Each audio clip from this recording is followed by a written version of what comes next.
மக்களோட பிரச்சனைகளை ஆதாரத்தோட தோலுரித்து காட்டும் எடப்பாடியாரை பத்தி விமர்சனம் செய்யும் ஸ்டாலினுக்கு முன்னாள் அமைச்சரும் சட்டமன்ற எதிர்க்கட்சி துணைத் தலைவருமான RP உதயகுமார் கண்டனம் தெரிவிச்சிருக்காரு.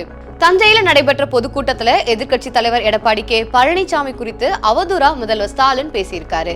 இதை கண்டிச்சு முன்னாள் அமைச்சர் RP உதயகுமார் மக்கள் விரோத திமுக ஆட்சியில் நடக்கும் தவறுகளை சுட்டிக்காட்டும் எடப்பாடியார் குறித்து அவதூறா பேசுற ஸ்டாலினுக்கு அதிமுக அம்மா பேரவையின் சார்பா கடும் கண்டனங்களை தெரிவிச்சிருக்காரு.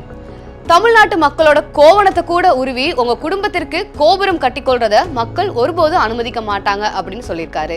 புரட்சி தமிழ் ஐயா எடப்பாடி அவர்கள் மக்களோடு மக்களாக இருந்து உழைக்கின்ற காரணத்தினாலே இன்னைக்கு நிலைமை புள்ளி விவரங்களோடு ஆதாரத்தோடு எடுத்திருக்கிறார். ஆக ஸ்டாலின் ஐயா அவர்களே, இன்றைக்கு இந்தியாவிலேயே உங்கள் நிர்வாக திறமையினாலே தமிழ்நாடு முதலிடத்திலே வந்திருக்கிறது கடன் வாங்குவதில்லை.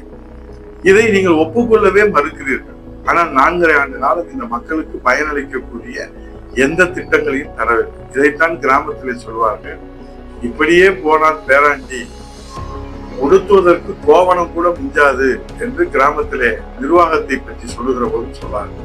ஆகவே தமிழ்நாட்டு மக்களின் கோவணத்தை கூட உருவி நீங்கள் உங்கள் குடும்பத்திற்கு கோபுரம் கட்டிக் கொள்வதை ஒரு நாளும் மக்கள் அனுமதிக்க மாட்டார்கள். ராசா ஸ்டாலின் அவர்களே, அதை தொடர்ந்து என்னதான் குட்டிக்காரனை அடிச்சாலும் ரோட் ஷோ நடத்தினாலும் மக்கள் அதை கண்டுக்க போறது கிடையாது. விளம்பர வெளிச்சத்துல வாழ்ற ஸ்டாலினுக்கு உண்மையோட வெளிச்சம் என்ன அப்படின்றத வர சட்டமன்ற தேர்தல் 2026ல மக்கள் தீர்ப்பு வழங்கி புரிய வைப்பாங்க அப்படின்னு RP உதயகுமார் தெரிவிச்சிருக்காரு.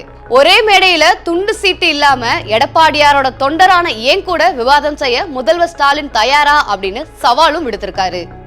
நீங்கள் என்னதான் குட்டிக்கரணம் அடித்தாலும், என்னதான் நகர்வலம் வந்தாலும், இங்கே தந்தை ஒருபுறம் தனியன் ஒருபுறம் ஊர்வலம் வந்தாலும் உங்களை ரசிக்கவோ, உங்களை வரவேற்கவோ, உங்களை ஆதரிக்கவோ நாதி இல்லை. ஆகவே விளம்பர வெளிச்சத்திலே வாழ்கிற உங்களுக்கு உண்மையின் வெளிச்சத்தை வருகிற சட்டமன்ற தேர்தல் 2026ல மக்கள் தீர்ப்பு உங்களுக்கு புரிய வைக்கும்.